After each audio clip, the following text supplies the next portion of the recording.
Hey guys, what's up? I don't know if this is going live. There we are. All right. What's up? Okay, welcome back. So today we are talking about, can I drink alcohol and still lose weight in peri and menopause?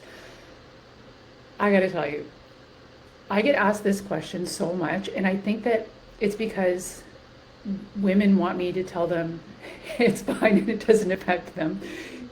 That's, you just want me to tell you that answer.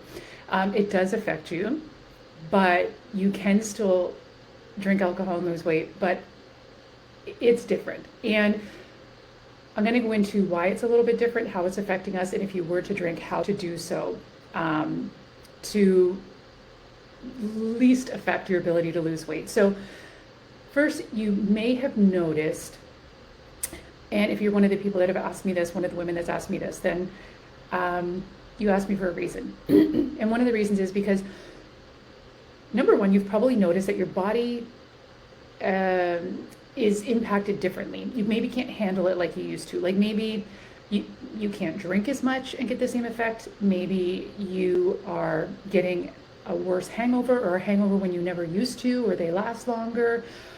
And maybe you're trying to actively lose weight and you're having a hard time and you don't know how it's impacting you. So first and foremost, yes, it biologically is affecting us different as women at this age, generally over 40, with the hormonal fluctuations that begin with perimenopause and go into menopause.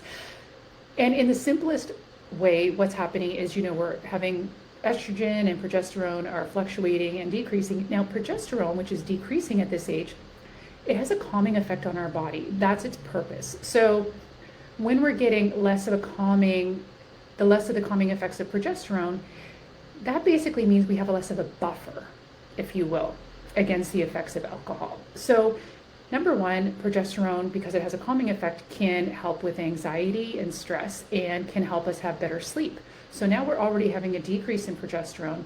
Guess what? Alcohol does the same thing. So it's kind of having a bigger impact. That buffer is being removed, if you will.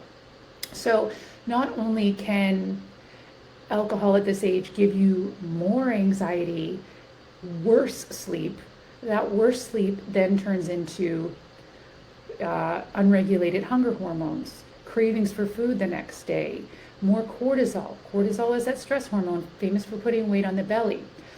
So we've got the calming hormone of progesterone declining, which is our buffer. So we have less of a buffer to the effects of alcohol. Then over here, we've got estrogen, which is fluctuating wildly and kind of going down. Now, estrogen is closely tied to our blood sugar. Guess what? Alcohol affects your blood sugar too. So we're kind of getting a double whammy with these fluctuations. And additionally, our liver. Our liver helps to process out hormones. And so obviously this is highly important at this time. We want our liver functioning optimally. Alcohol highly impacts the liver. So here's the deal. When we have alcohol, even if it's one glass of wine, alcohol is viewed by the body as a toxin. That is 100% what it actually is. And our body loves us and wants to protect us. And so because of that, our body will prioritize getting that alcohol out of the system first, before it even gets to your food or processing out hormones to keep you going with nice hormonal health. So everything else is at a standstill while your body is processing out that alcohol. Additionally, I think when people think about drinking, they just think calories. So you think, okay, I'm just not going to have a sugary drink. I'm just going to have this instead. Well, yes, having, let's say, a vodka and soda water is a better option than having a strawberry daiquiri loaded with sugar. It is still having an impact on the body, namely processing it out first and exacerbating the effects of our fluctuating hormones. So again, it's more than even just weight loss. It's like how you feel, it's your energy levels, and it's more than a calorie count. It's like, is this going to give me spikes of cortisol? Is this going to give me food cravings that I never would have had otherwise? Because food cravings are pretty hard to fight against, right? So it's almost like you're making it harder on yourself than it needs to be.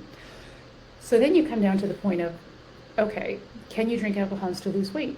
Well, you can if you're not drinking every day. If you're drinking a bottle of wine a night, like, then obviously weight loss is not that big of a priority to you, because it is just messing up your hormonal system like crazy. And not only to do with weight loss, but you can expect worse symptoms, like worse hot flashes, worse mood swings, worse sleep. Like, it's all kind of tied together. So if alcohol is super, super, super important to you, here's what I would recommend. First and foremost, when it comes to weight loss, you have active weight loss, so you're actively trying to lose your 30 pounds, let's say. Then you lose the 30 pounds, then you want to maintain the weight loss. That's another key. Like, a lot of people lose it, but then they can't maintain it. So first you're in active weight loss, then you're in maintenance. What I would recommend for best results is in active weight loss, I wouldn't have any booze, really, or save it for very, very special occasions only. Then when you get to your goal weight, and if it's really important to you for socializing or whatever, then I would put it in really on special occasions only. Again, it comes down to your priorities. And you want to look at what you're drinking too. So I would never have alcohol on an empty stomach. You always want to pair it with like a protein and a fat and a fiber. Slow down that absorption of it into your system. You want to make sure you're extra hydrated, because alcohol is going to dehydrate you. You want to have it have as little impact on your sleep as possible. So try to not have any alcohol for 3 hours before sleep. So I hope this helps you guys. I honestly hear this a lot. Can you drink alcohol and still lose weight? And you kind of already know the answer before anybody even asks me, because you probably notice that it is impacting you more.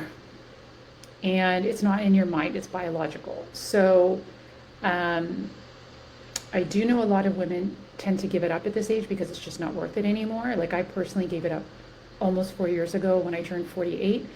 And it was simply because it was giving me a lot of anxiety. After a night after having a few drinks, I had not only anxiety, but I was starting to get kind of depressed. It was really messing with my sleep, like, more than ever. And so personally, I just took a 30-day break, which turned into 90 days, which turned into almost 4 years. And I don't miss it. But if you guys want tips on how I quit, drop the comments below, and I'm happy to share them, because it's like 4 basic things that I did that made it a lot easier. And life is better without it. I'm not suggesting you have to quit. Nobody has to do anything. But if you want to feel your best and you want weight loss to be a little bit easier, then just look at what's most important to you and your highest priorities. So anyway, I hope that helps you guys. Yes, it's not in your mind. You are biologically more sensitive to the effects of alcohol now. And yes, you can still lose weight and drink, but it's going to take you a little bit longer. It depends on how much you're drinking. It depends on what you're doing when you're not drinking. Are you eating right for your hormonal system? Are you getting proper sleep, which can be disrupted by alcohol? Like, it's all tied together, right? So it's not the answer you probably wanted. You probably wanted me to tell you that it's completely fine and it won't affect you at all, and keep going and having your wine every night, but that's simply not true. So it just comes down to you and your priorities. I hope that helps you. Any comments, leave them below. Have a great rest of your day. Bye.